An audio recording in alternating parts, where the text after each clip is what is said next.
Police tried hard to find out, but they never did. I was soon adopted by the Carlsen family. Otherwise, there is nothing unusual in my life. That's what he thought. I remember one time I persuaded him to go with me to a lecture by a visiting physicist, one of those magnificent types which only Britain seems to produce. Scientist, philosopher, poet, social critic, wit. The Renaissance come back in a gentler shape. This man was discussing the new cosmology.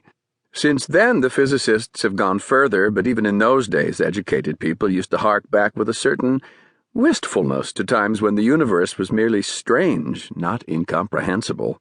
He wound up his talk with some frank speculation about what we might discover in the future. If relativity and quantum mechanics have proven that the observer is inseparable from the world he observes, if logical positivism has demonstrated how many of our supposedly solid facts are mere constructs and conventions, if the psychic researchers have shown man's mind to possess unsuspected powers, it begins to look as if some of those old myths and sorceries were a bit more than superstition. Hypnotism and the curing of psychosomatic conditions by faith were once dismissed as legend. How much of what we dismiss today may have been based on fragmentary observation centuries ago, before the very existence of a scientific framework began to condition what facts we would and would not discover? And this is only a question about our own world. What of other universes? Wave mechanics already admits the possibility of one entire cosmos coexisting with ours. The lecturer said it was not hard to write the equations for an infinity of such parallel worlds. By logical necessity, the laws of nature would vary from one to another. Therefore, somewhere in the boundlessness of reality, anything you can imagine must actually exist.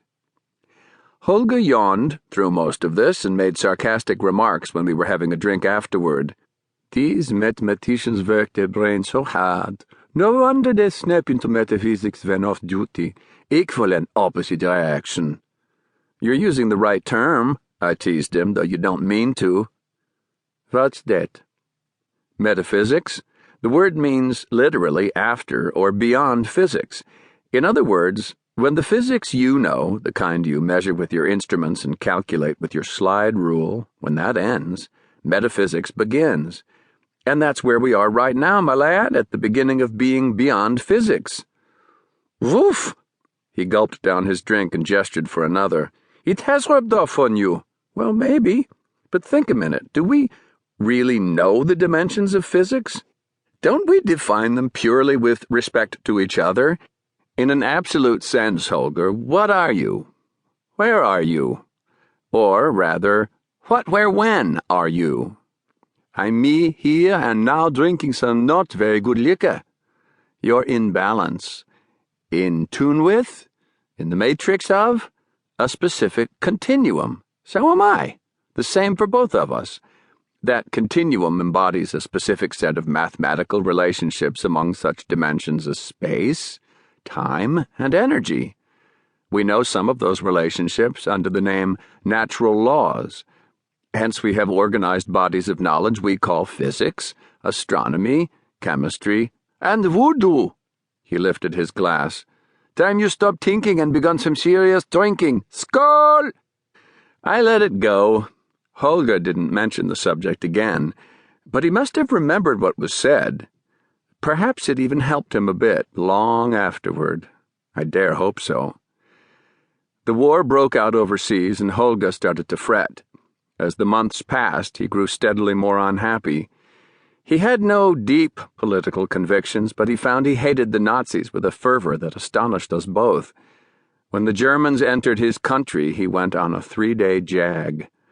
However, the occupation began fairly peacefully.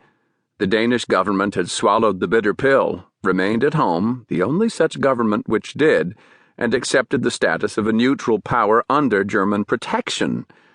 Don't think that didn't take courage. Among other things, it meant the king was for some years able to prevent the outrages, especially upon Jews, which the citizens of other occupied nations suffered. Holger cheered, though, when Denmark's ambassador to the United States declared for the Allies and authorized our entry into Greenland. About this time, most of us realized that America would sooner or later be drawn in.